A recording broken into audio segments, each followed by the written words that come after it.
Thanks for joining us on Tandem Radio for a very special segment, By Design, focused on helping you understand how God designed you so that you may be healthy and productive in fulfilling God's purposes in your life for many years to come. Now let's join our host, health expert and public speaker, Dr. James Proodian. Welcome to the By Design radio program. My name is Dr. James Proodian of Proodian Healthcare and ProodianHealthcare.com, where health literacy is the key to longevity. And as long as God has us on this side of eternity, my show is designed to educate you and your families to feel better, function better, and live as many quality disease-free years as possible. Thank you for joining me this week. And I wanted to thank those of you who have been emailing me and commenting on the show, and also those of you who have become blog subscribers. My primary focus in my educational work is to render education at no charge, whether it be my public speaking, my radio show, or my blog, which I blog every Wednesday. So if you're interested in this subject matter, and this past week I spoke at a insurance carrier to their employees, and I shared with them the conversation is one that should continue going after I do 60 or 90 minutes at a company. So the blog site, which is drproodian.com, and that's spelled Proodian, just allows you guys to read a real simple one-page blog each week. And each week I blog on a health matter. Some of it is topical as to what's going on in the country at the time, or sometimes it's just about something that is of importance to me that I wanted to share with my audience. So again, that's www.drproodian.com, and you could become a subscriber. Luke 1:37, for with God nothing is impossible. And I'm going to be sharing with you today some case studies, which are really interesting because, again, with God nothing is impossible. And the show is going to start off today because we're going to highlight today's show with some recent articles. A recent article that was posted on Bloomberg this week. And then we're going to take what the actual, or what is going on in our country and in the world in the field of clinical nutrition, the incidence rates of obesity and diabetes and such, but what we could do about it. So if nothing is impossible through God, what we then have to do is take action. And for the last few weeks, while we're under the banner of nutrition, and I don't know what week we're in, but right now, I think we're on show 14 or 15, under the topic of nutrition. Our job is to take action. What is our call to action? So as much as sometimes statistics could be doom and gloom, our job is then to say, well, what am I going to do about it? And I have some really cool case studies that I wanted to share with you today of people who actually said, this is what I am going to do about it. Last week, my blog was entitled, Why Personal Responsibility Must Dictate the Future of Healthcare. And it was a blog basically going through the fact that healthcare is at an unsustainable economic cost to our system is no surprise to anyone.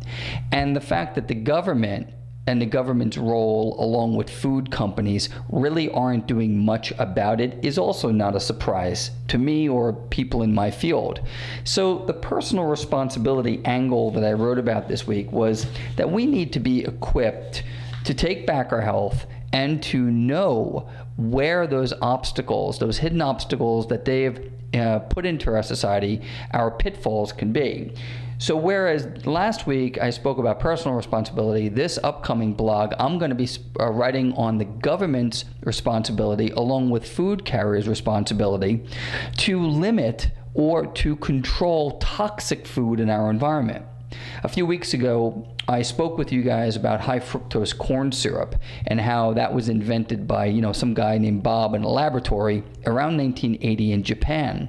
And since that's been introduced to our food supply, obviously the FDA and our government had to approve its use. And then every manufacturer of food started to use it because it's a cheap source of sugar. And it also does something very interesting. It blocks the production of a chemical that notifies us that we're full, so we overeat when we're consuming high fructose corn syrup. And it's also sweeter than sugar. So this has caused a whole host of nasty chronic illnesses like obesity and high blood pressure and heart disease and type 2 diabetes. So I think we're both in this together, both the government, food companies, and our personal responsibility, but I'm not going to wait for the government or the food companies to catch up to us. I think that we have to be knowledgeable in our day-to-day in understanding what our responsibilities are. So this past week on Bloomberg on April 4th, you could look this up if you'd like to get the whole report. Waistline index grows as emerging markets eat fast food. And what it is, it's a really startling, the 3-page document or so on how our food now is being imported all over the world to emerging economies and what the result is. So a couple of paragraphs that I want to read to you. Eating less home cooking and consuming more processed snacks and sugary drinks. The average man is gaining weight in Mexico, Brazil, and Chile faster than the worldwide average, according to the Waistline Index compiled by Bloomberg. The women too, except in Brazil, where they're kind of holding the global average. In all three companies, fast food is a relatively new option. Men in Mexico gained an average of more than 15 pounds from the opening of the first fast food outlet in 1985 through 2010. So in China, where the rate of diabetes will surpass that of the United States by 2030, according to the International Diabetes Federation. That's a startling one. Let's just stop there for a second. The fact that China will have more type 2 diabetes than the United States by 2030, which is 17 years away, 18 years away here, is really a startling statistic, because the chronic illnesses that have been plaguing the United States for so long, as they emerge into the world market, the cost, again, isn't just ours. It's on the world economic stage. Let's continue. The science clearly links eating out with obesity, said Margot Wootton, Nutrition Policy Director at the Center of Science of Public Interest in Washington-based advocacy groups.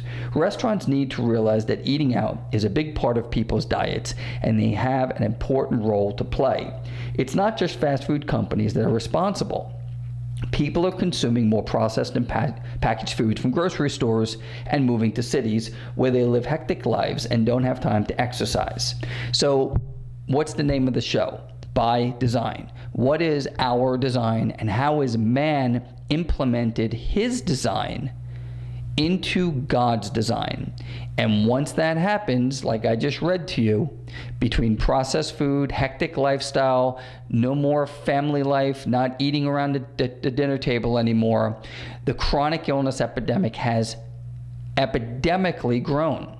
So all of us, when we go home and we look around and we plan our weeks out, these are eye-opening statistics, not just for me to read them to you, but for you to say, well, what am I going to do about that? Let me make practical changes in my life to avoid these pitfalls, because these pitfalls are disastrous. You're dealing with chronic illness that takes years off your life and also ushers in a whole host of pain. Finally, I like this one. Pizza is not an everyday meal. It is a treat.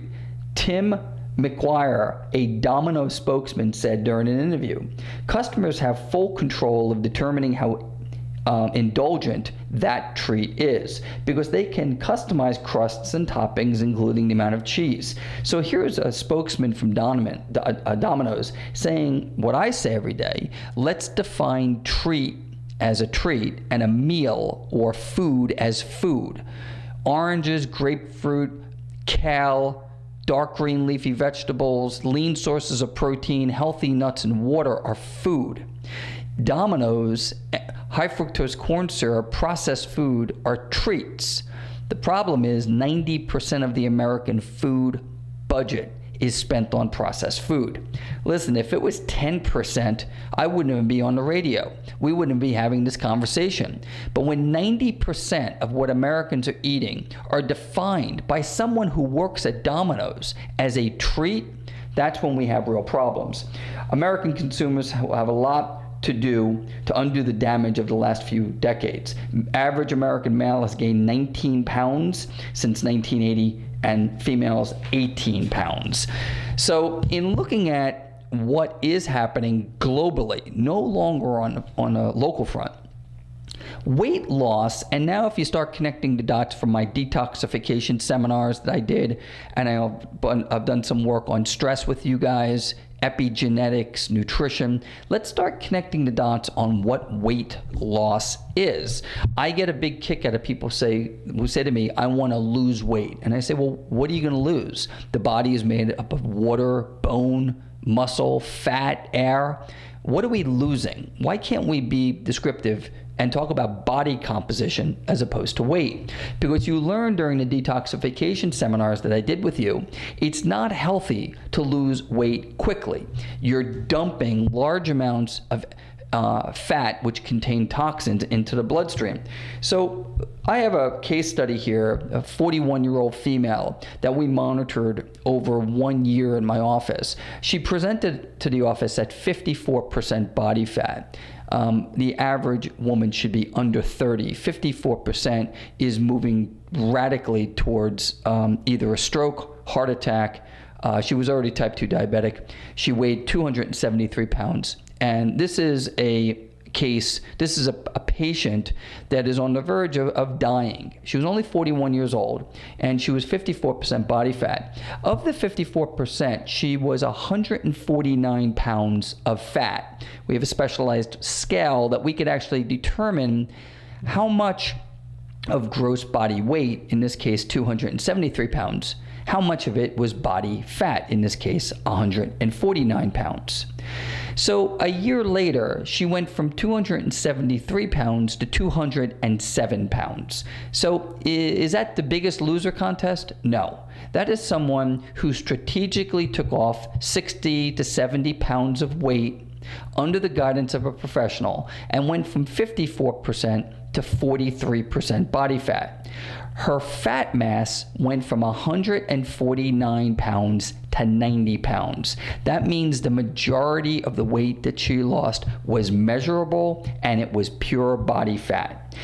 Now, she is well under 30% body fat. And what I wanted to share with you guys is the human body is resilient.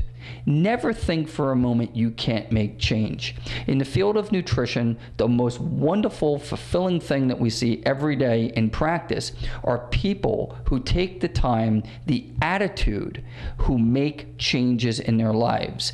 Here is a 41-year-old female who started off at 273 pounds. Now she's well under 200 pounds.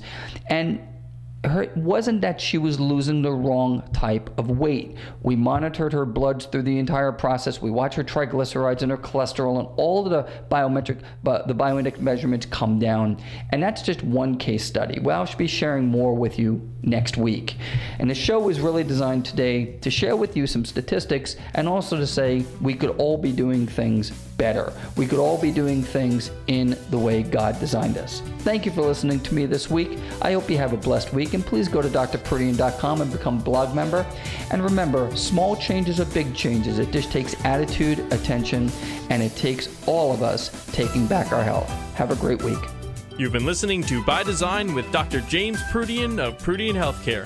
To learn more, visit us at tandemradio.com, that's tandemradio.com, or on Facebook. And don't forget to email us with your questions. We'd love to hear from you. In the meantime, hope you have a healthy week, and we look forward to you joining us next time for more fantastic insights from Dr. James Proodian on By Design, a special production of Tandem Radio.